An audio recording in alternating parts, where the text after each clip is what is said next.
Buen día, lectores del diario 24 Horas. Nos encontramos con Arely Reyes Terán, magistrada del Tribunal de Justicia Administrativa del Poder Judicial de Puebla, y quien también es candidata a ministra de la Suprema Corte de Justicia de la Nación, que nos va a dar una entrevista. Buen día, magistrada. ¿Por qué decidió, pues, inscribirse en este proceso al ser, pues, ya magistrada de Puebla y buscar llegar a la Suprema Corte?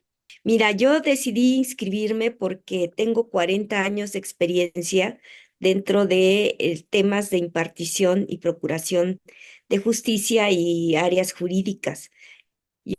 Yo considero que mi experiencia debo ponerla al servicio de una corte que vaya en busca de una justicia social. Esas son las razones por las que me inscribí y desde luego, pues cualquier abogado, diría yo, todo abogado busca llegar a la máxima tribuna del país. Sí. Pues esta elección deriva de un nuevo modelo de poder judicial que está vigente desde el 16 de septiembre pasado a raíz de la reforma judicial. ¿Qué opina de este, pues, nuevo modelo que se creó a través de esta reforma? Yo pienso que es un modelo adecuado, un modelo democrático, desde el punto de vista en que se van a poder elegir los integrantes del Poder Judicial de la Federación a través del voto libre, directo, secreto. Y bueno, recordemos que la reforma al Poder Judicial de la Federación se da por la forma en que la Corte venía resolviendo desde hace 35 años, pero que en estas últimas fechas, en estos últimos años, se incrementó esa forma de resolver, beneficiando, digamos, a un grupo minoritario y poderoso de la población, tanto nacional como transnacional, en perjuicio del grueso de la población. Recordemos, por ejemplo, cómo resolvió el tema de la ley del ISSSTE en 2008, hasta antes de la ley de 2007 que se expidió a instancia de Felipe Calderón. La Corte consideraba el sistema solidario de pensiones de los trabajadores al servicio del Estado como un derecho adquirido, como un derecho inamovible. Y para el 2008, cuando resuelve el amparo que se interpuso en contra de esa ley, ya dice que no es un derecho adquirido, sino que es una expectativa de derecho.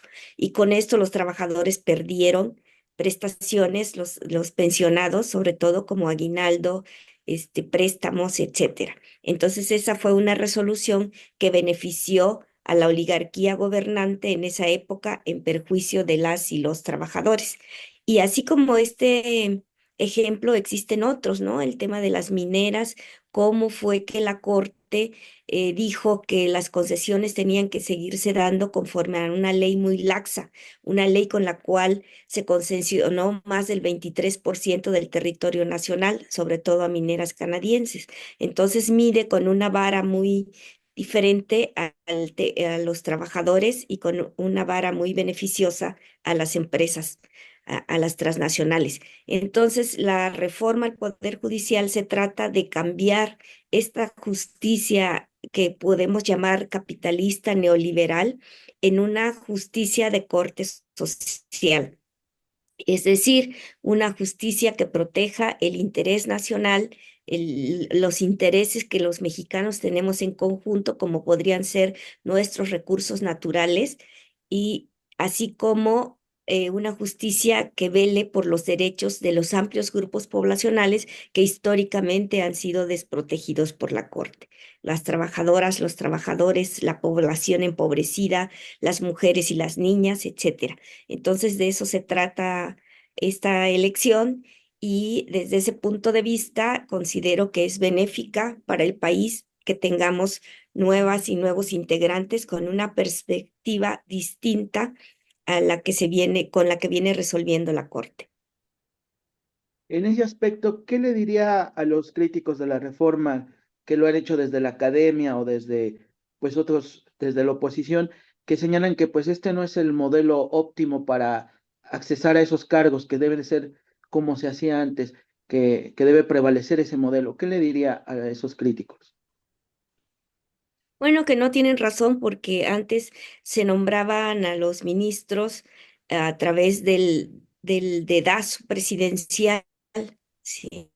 Ahora no va a ser así.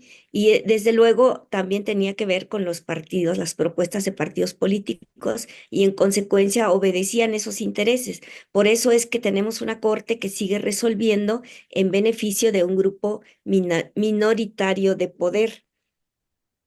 Entonces, desde ese punto de vista, considero que el que una elección sea a través del voto libre, secreto y directo, hará que quienes queden, quienes resulten electos, se responsabilizarán ante la ciudadanía y no ante un partido político o ante un presidente de las decisiones que tomen. Muy bien. ¿Y cuál es su diagnóstico de la última etapa de la Suprema Corte que pues se va a acabar en septiembre próximo y principalmente de la conducción del máximo tribunal del país que hizo en esta última etapa la ministra Norma Piña? ¿Cuál es su diagnóstico? Bueno, yo creo que hubo muchas fallas, ¿no? Tenemos el ejemplo de los 72 miembros de la delincuencia organizada que fueron soltados a través de una medida cautelar, pasándose por alto la Constitución. Entre otros aspectos, tenemos por ahí el tema de la tesis que solo permite a la UIF bloquear cuentas si se lo pide un gobierno extranjero y bajo esa tesis se dejó libre, por ejemplo, o se desbloquearon más bien las cuentas de Inés Gómez Mont, por ejemplo. Entonces, hay muchos ejemplos en el que la Suprema Corte, como yo te decía, no ha tenido en estos últimos años no ha impartido una justicia justa, no ha impartido una justicia de corte social, sino ha beneficiado a grupos poderosos de la sociedad y minoritarios de la sociedad. Entonces, mi Eh, diagnóstico es que debe cambiar, que debe transformarse esa forma de impartir justicia. y en este, ¿cuál sería su modo o cuál sería su propuesta de cómo debe ser el intercambio con los otros poderes en la nueva Suprema Corte? ¿Cómo debe ser cómo se debe llevar a cabo esta relación con los otros poderes? Con los otros poderes y también con los poderes fácticos debe haber una absoluta independencia. Recordemos que las injerencias no solo pueden venir de las instituciones, sino también de los poderes fácticos. Por lo tanto, es importante que quienes lleguen conserven una absoluta independencia de tanto de los otros poderes como de los poderes fácticos. Yo te podría decir, en mi experiencia como magistrada, bueno, he tenido momentos en que se me ha presionado. Hubo un político que me dijo que me estaba yo comportando de una manera muy democrática, por ejemplo. Sin embargo, me mantuve incólume, me mantuve en mi posición y así logré sacar algunos asuntos que tienen que ver con pensiones de trabajadores. Entonces, la independencia tiene que ver con ser absolutamente autónomo y depende mucho de uno mismo y de mantenerse en una sola línea. Ujú. ¿Considera que sin esta reforma, usted desde el cargo que ahora ostenta, podría haber aspirado a llegar a un espacio en la Suprema Corte sin la reforma? No, yo considero que no. Me inscribí cuando salió la convocatoria buscando siempre lo que todo abogado busca, llegar a la máxima tribuna y creo que mis 40 años de experiencia y mi capacidad y mi preparación me respaldan. Bien, ahora entrando en el tema de la campaña, pues ahí se lleva ya un poco más de un mes que iniciaron las campañas. ¿Cómo ha sido este proceso para usted de proselitismo? Al pues no venir de un partido político ni de una candidatura pues convencional en esto que es inédito, ¿cómo ha sido este proceso de campaña, estos días de campaña? Pues han sido muy intensos. Yo inicié mi campaña en un poblado indígena en el municipio de Cuetzalan, en el estado de Puebla, rodeada de líderes de otras comunidades ancestrales. Y lo quise hacer así porque yo nací en un municipio, una comunidad indígena del Istmo de Tehuantepec, aunque llevo más de 30 años viviendo en el estado de Puebla. Entonces, la población indígena ocupa un lugar relevante en mi propuesta, ¿sí?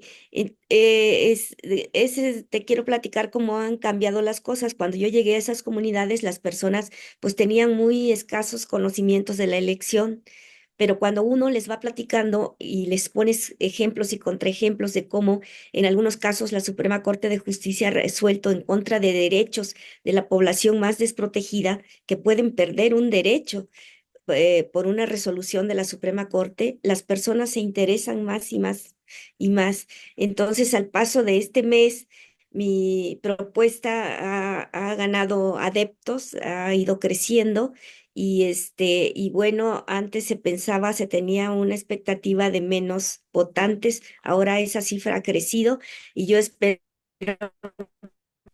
que en este último mes que nos queda, 4 semanas de campaña, pues siga creciendo la intención del voto. Candidata, ¿cuántos estados usted ha visitado en este mes de campaña? He visitado 5 y por vía videoconferencias he tenido conferencias con estados del norte como Baja California, Nuevo León, etcétera. Ujú. Es una Preguntarle, campaña que se está llevando a cabo más por redes. sí, sí, esto es por las imposiciones, bueno, las reglas que impuso la autoridad electoral, de que es una campaña que debe ser pagada por los mismos contendientes y básicamente volanteo y en redes. ¿Considera que usted se siente en desventaja con otros candidatos pues que han viajado más, que han visitado prácticamente diario algún estado, como las ministras en funciones? ¿Usted se siente en desventaja ante esas candidaturas que tienen más exposición mediática y han tenido pues más recorridos prácticamente en varios estados? Pues yo creo que eso es real, ¿no? Ellas empezaron desde un poco antes de que iniciaran las campañas y bueno, pues sí se nota una diferencia.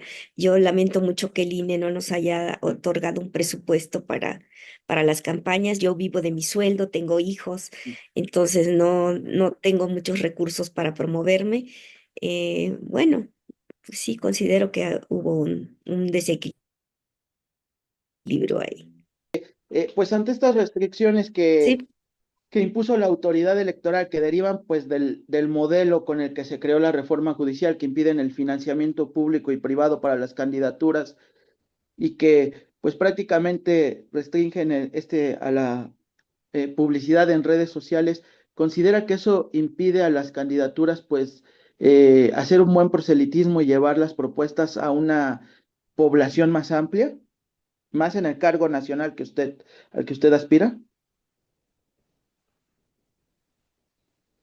Sí, yo considero que es una limitante, aunque yo no considero que deba haber presupuesto o apoyos privados, más bien debe ser público, ¿no? Y sí, me parece que es una limitante, que se pudo haber hecho algo más, pero bueno, estamos ya en esta campaña inscritos y creo que aceptamos jugar con estas reglas. Muy bien, y respecto al financiamiento que permite que las campañas pues prácticamente sean autopagadas, preguntarle cómo está usted pues costeando su campaña. Pues solo he ido a los estados más cercanos y y con mi sueldo, sobre todo estoy aquí en Puebla y Oaxaca, que está muy cerca, Tlaxcala, Veracruz, y todo lo he costeado con mis recursos, con mi sueldo. Muy bien. Candidata, ¿qué decirle la autoridad electoral? Pues tiene diagnósticos de que votarán entre 10% y 15% de la lista nominal, eh, prácticamente más de 80% de abstencionismo, al ser una elección inédita. ¿Qué decirle a las personas o que han criticado que con este porcentaje de votación quienes sean electos van a llegar pues con con no mucha legitimidad a sus cargos? Bueno, yo espero que ese porcentaje siga creciendo. Antes se hablaba de menos del 10%, ahora se habla de hasta un 15%. Yo espero que en lo que resta de este mes, pues ese porcentaje crezca un poco más. Y bueno, decirle a las personas que salgan a votar, que comparen los proyectos de cada candidato, cada candidata. Ah, existen candidatas que no tocan ni con el pétalo de una rosa al Poder Judicial de la Federación y habemos candidatas que sí hacemos una distinción entre cómo resolvía antes y cómo se pretende que se resuelva a partir de esta elección.